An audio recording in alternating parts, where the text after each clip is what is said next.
Saturday we're at Valley View. How things going? Things are good. I just got back from Cabo San Lucas. I was there for a little vacation, like 3 or 4 days. My wife's birthday was on the 12th, so we went down there. Tell her we said happy birthday. You're all right. Over the weekend we were going through some stuff about the Beatles. Of course, the Beatles did the remastered stuff. It sounds almost as good as the Beach Boys, technically, I think. I mean, no, you really did. You had an amazing way of getting that music recorded. And, not only technically, but, of course, harmonically, too. But were you involved in the India trip? Oh, yeah. I was in the spring of 1968. I went to Rishikesh at Maharishi's place there. And, the Beatles were there. Actually, John, Paul, and George stayed there. Ringo was there for like a week or two and then left. I think his wife was pregnant and he wanted to get back. But the rest of us stayed for quite a while. I stayed and I left after my birthday in March 15th, 1968. George Harris and I both had birthdays that year in India. Wow. It was pretty fascinating. That would be fascinating. Well, got mixed reviews on that whole Maharishi camp. What did you take away from it, if I can ask?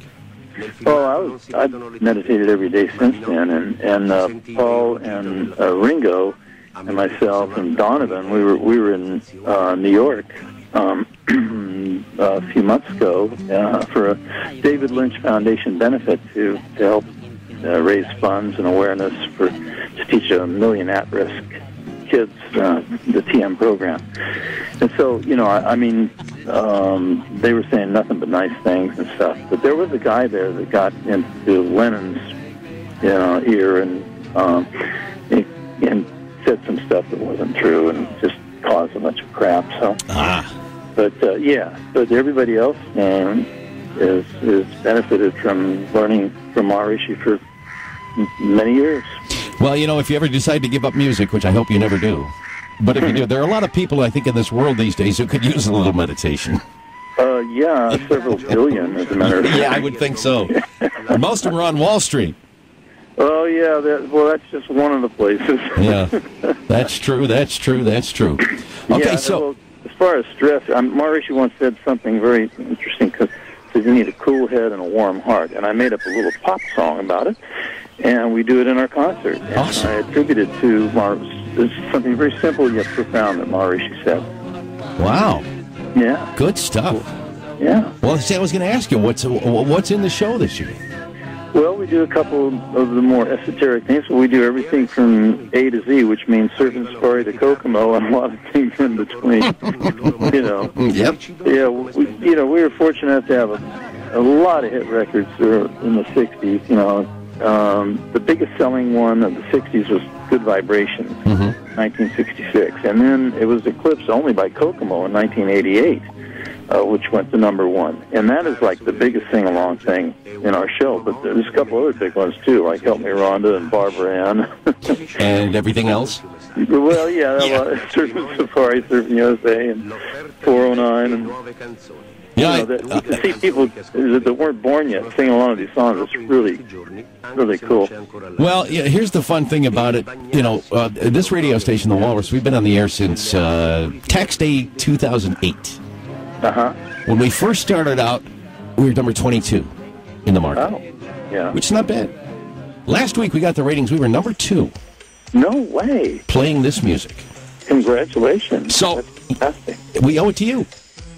Well, the Beach Boys, the Beatles, and Motown are like the 3 main musical genre of the 60s, And it's great because all the songs are so great, They're really great music, a lot of songs. I tell my daughter, my youngest daughter's 13, I tell her, look, some of the songs you listen to, they're not even going to be around 5 years now, let alone 50. That's right. Yeah.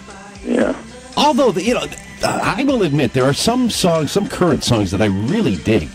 Well, yeah, there's always going to be, if they're good singers, and if there's a melody and so on like that. There's like Alicia Keys and Leona Lewis, and those ladies can sing, and when she plays that music, I'm all in favor of it. I'm talking about the rap kind of thing. Yeah, yeah. But where's the harmony? No, it seems that people have forgotten about the harmony. Well, there's a reason they forgot about it, because it's not all that easy to do. Do it well.